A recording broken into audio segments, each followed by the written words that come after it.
Hello everyone and welcome to a Monster Musume Explained video. Today's video will be about the Dryads or tree nymphs, which are a female-only race of pseudo-humans that appear as tree spirits in Greek mythology.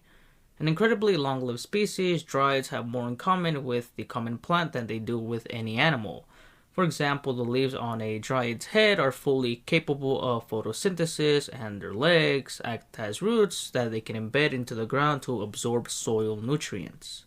A taciturn species with little social interaction. When a dryad chooses to set roots within a forest, the forest's natural health greatly increases, and the dryad acts to protect and preserve the forest they inhabit. They have a love for the trees, forests, and music, and have learned to master abilities to shape trees to their will while not harming the tree itself. They tend to hate individuals and species who wreck forests for lumber and farmland and pyromaniacs. Dryads are not very talkative and do not interact socially as much as other liminal species do. Due to this, some dryads end up being nearly mute due to lack of practice in communicating. As a plant-based species that can absorb sunlight through their bodies to become healthy, dryads do not see the value in covering their bodies behind clothes like other liminal cultures do, and so remain purely naked to expose as much of their body to the sun's rays as possible. A dryad's natural lifespan is comparable to the lifespan of trees. While they can eat like biological beings, dryads can also feed and absorb nutrients through the root systems in their legs. To this end, they can eat plant fertilizer if it is placed around their root system. They can also gain sustenance through absorbing sunlight through the hair/leaves via photosynthesis. A dryad's legs are actually a root system that they can use to dig deep into the soil to extract nutrients and water. However, doing this means they become immobile until they decide to retract the roots from the ground again. Much like a plant, a dryad's proportions and overall health is dependent on the amount of nutrients they are receiving. While their default form seems to be that of an adolescent humanoid child, a dryad's body can grow to possess the proportions of a humanoid adult with the right amount of healthy nutrients. As nutrients are stored within their body, excessive nutrient intake may result in their body becoming chubby, much in the same way a human becomes chubby from eating too much food. Dryads can store excess water and nutrients within their breasts as a type of reservoir. The more water and nutrients they have, the larger their breasts become, making the breast a handy way to gauge a dryad's health level. The water and nutrients within their breasts mix to become a type of sweet sap. This sap can be extracted/milk from the dryad's breast. However, it may be possible to completely drain a dryad of all of their body's nutrition if their breasts are continuously drained. The loss of the nectar means the dryad will have to reabsorb more nutrients or else become unhealthy. A dryad's vines are prehensile and they can move them as additional appendages to ensnare prey once they are within reach. Dryads can use their vines as defensive weapons. Oftentimes, the vines themselves possess thorns which may sometimes be laced with sedative, poison, or nectar. In spring and summer, dryads are active and amicable, but in fall, their mood takes a gradual change for the worse as their leaves begin to die. In winter, their skin will turn a dull brown and they hibernate until the coming spring. These seasonal changes can be controlled in an environmentally controlled environment. Much like how a slime's disposition and abilities can be altered depending on what they absorb, a dryad's body chemistry and form can be altered depending on what nutrients and chemicals they are absorbing from their habitat. Now, when it comes to the dryad subspecies, there are a total of 5, that being the Alrane, the Baromets, the Manjagora, the Matango, and the tree folk.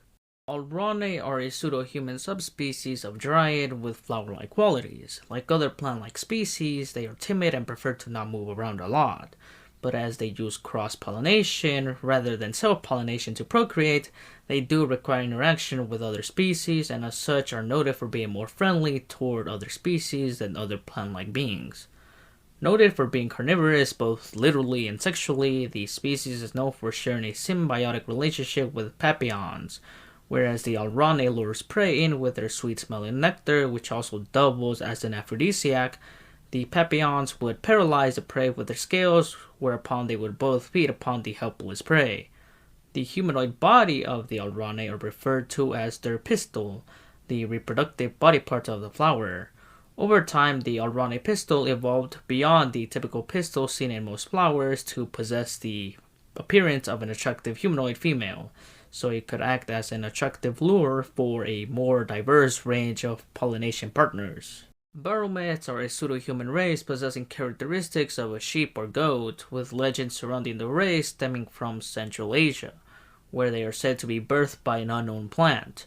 While possessing numerous similarities with the Pan, Baromets are actually plant-like beings like the Dryad, Mandragora, and Alrane.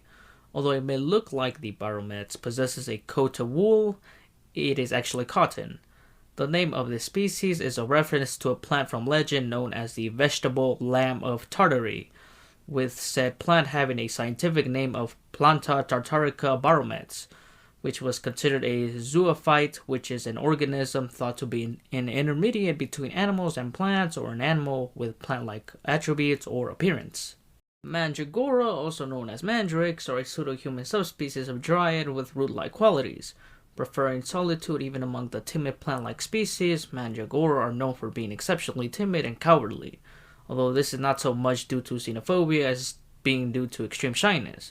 Unlike the legends associated with them, the scream they emit when removed from the ground is not fatal, but as their scream is very loud, it does sometimes cause loss of consciousness in those standing in the vicinity. The matango is a mysterious liminal species which, despite being classified as a plant-like liminal, actually has more fungal qualities. Due to their spores, which have a hallucinogenic effect on other living beings, matango are considered dangerous and are generally forbidden from participating in the interspecies cultural exchange program.